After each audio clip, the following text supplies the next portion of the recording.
And it's the Eiffel Tower of cheese.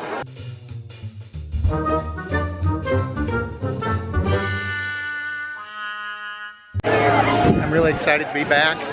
Last time I was here, I had to leave a day early, and I missed it by one night. The next morning after I had to leave, it opened.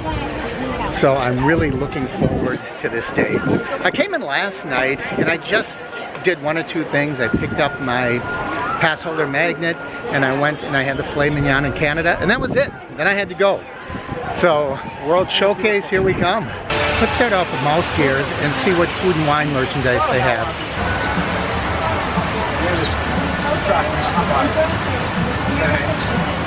Taste your way around the world. That's really cool.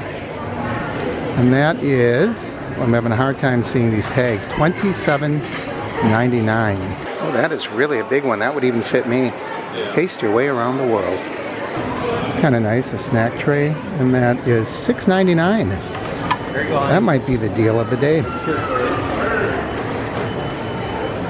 And we have a hoodie shirt. It's really lightweight. It's more like a light t-shirt, but it is a hoodie.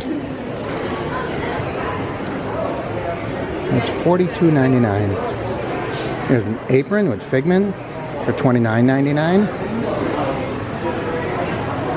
And our favorite little guy.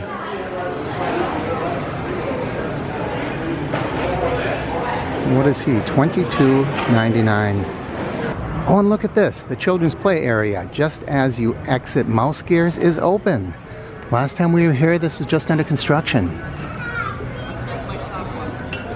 Those kids look like they're really having a good time. Nice place for parents to relax, too. And let's check out the festival center. There goes the monorail. Let's go inside and see what exhibits they have.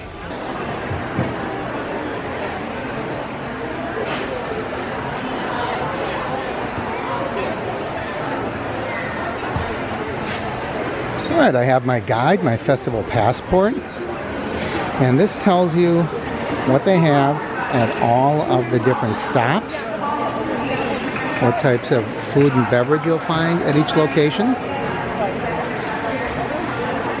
And it also has stickers, so you can record all the places that you've been and where you've sampled food.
And I got my sample of Ghirardelli chocolate. I didn't even have to go to Disney Springs.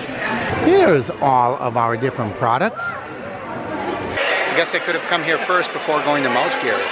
And there are a lot of the same things that we looked at. Look at this one. I'm just here for the snacks. A cheese plate.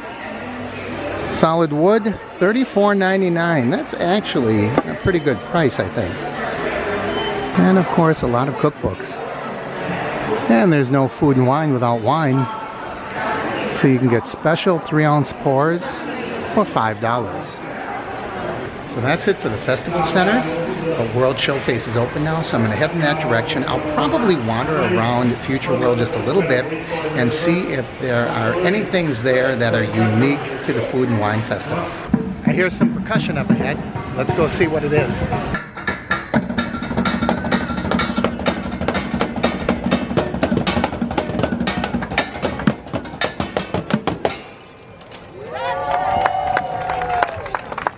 This weather is perfect. Not a cloud in the sky, in the 60s, beautiful day for visiting Epcot. I just stopped to have some pictures done. I'll show them to you if they turned out right now.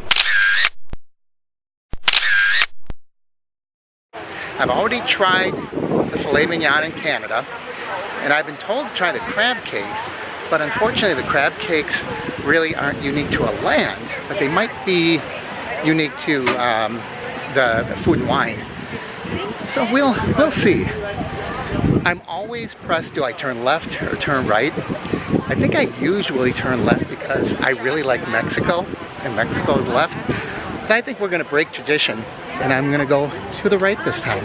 I didn't want to start eating this soon, but I'm really interested to see what the Spam hash is like. So this is a Spam hash, $4.25.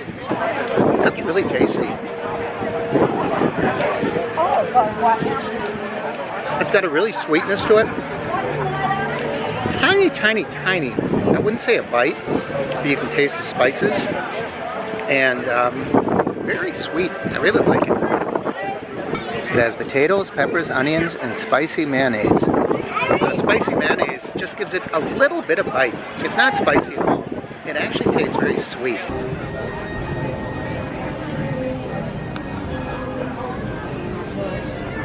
The problem is you want to try everything and you can't. You have to pick and choose, which is why it's nice if you come here with a couple of people. You can share all these dishes and try a lot more. Even that little bit of hash, I'm already kind of feeling full, or at least satisfied. So I'm gonna have to be careful. If I eat too much too early, well, then I'm gonna be sorry, because later on there'll be things I want to try and I won't be able to.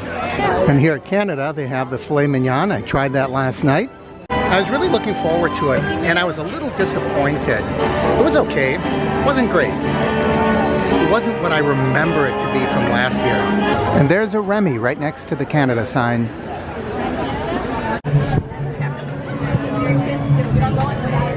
So I'm at France. I'm getting the creme brulee. I think I might have gotten that last year, but if I did, I must have liked it. And the creme brulee, once again, is $4.25. See how that tastes.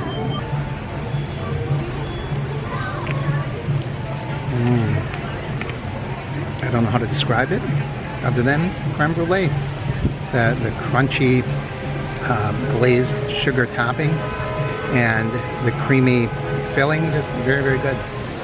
And you can see that red in the center of the creme brulee, and that must be the house-made raspberry jam. I don't think the first bite had that. Let's see if we notice a difference. It's subtle, but it's sure there. Now you can see a lot of that raspberry jam inside there.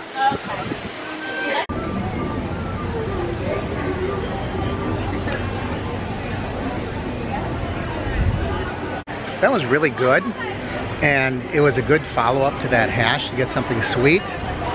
But I really think I would have preferred just the pure creme brulee.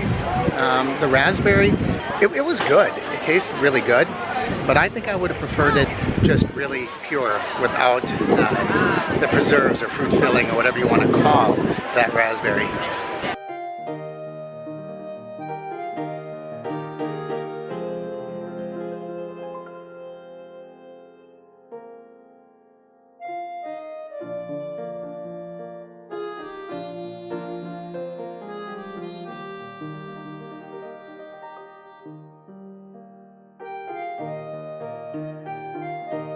And look at Brazil. Doesn't this look festive?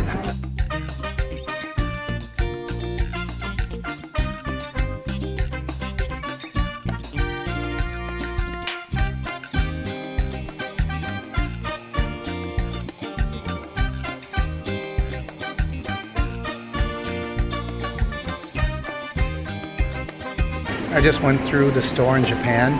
That's really a big store. At least it seems really big. I wonder if it's one of the biggest stores in here. China is big. China's got to be the biggest one here in the World Showcase. And let's see what the penny press is here. You can get all of these Japanese pennies here in Japan. I'm actually looking for some sunscreen. I forgot my hat, and it's either a hat or sunscreen, and I know if I buy a hat, I'll never wear it again because I only wear certain types of hats, you know, that have brims, and I don't really want something that's Disney branded. So part of my quest today, before the day goes on, even though it's a cool day and it's a windy day, so it doesn't feel like you're getting sunburned, the sun is still up there and it's beating down on me. We're gonna have Starship here today. That sounds like it'd be a good show. And here we are in Italy. Somebody's doing some skywriting up there. This time of year, I'm gonna guess there's a good chance it's a political message, and I don't want to bring that onto the channel. These are really interesting. They're glasses in Germany that look like they're full of beer. $26.99. I wonder if anybody ever got stopped carrying that around where people think that they're drinking a beer. Open intoxicants. This Werther's Original store smells so good when you walk in. You can just smell that warm caramel popcorn smell. And there it is.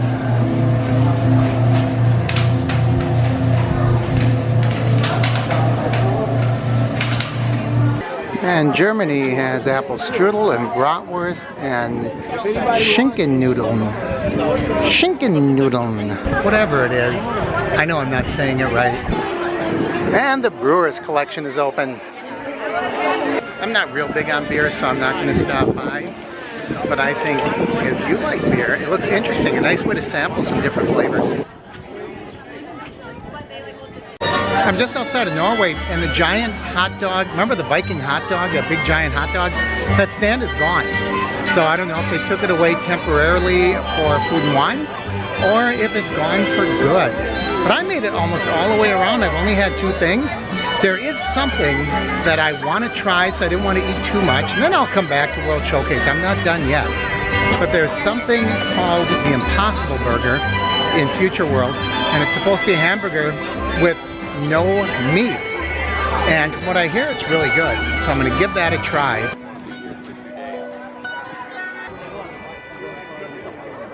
So here is Earth Eats,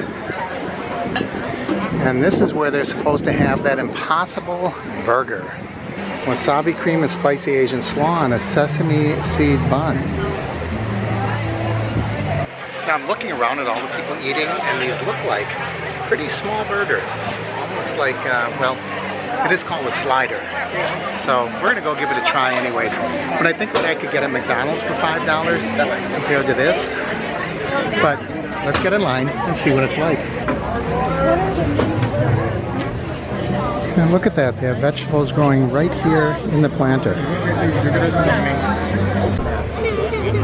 So here is the Impossible Burger. You can see it's not very big compared to my tiny human hand. It's really small, but let's get a taste of this and see if it really does taste like it's meat. Well, there are a lot of flavors working there. There's a wasabi and a lot of crunchy going on, but it's hard to discern exactly what the patty would be like by itself. Not bad though. I'll tell you, if I had to or chose to go vegetarian for some reason, this might be a pretty good option. So would I be able to discern the Impossible Burger from a beef burger? Well, probably, but I don't know that it's designed to duplicate or replicate. It's designed to be an alternative.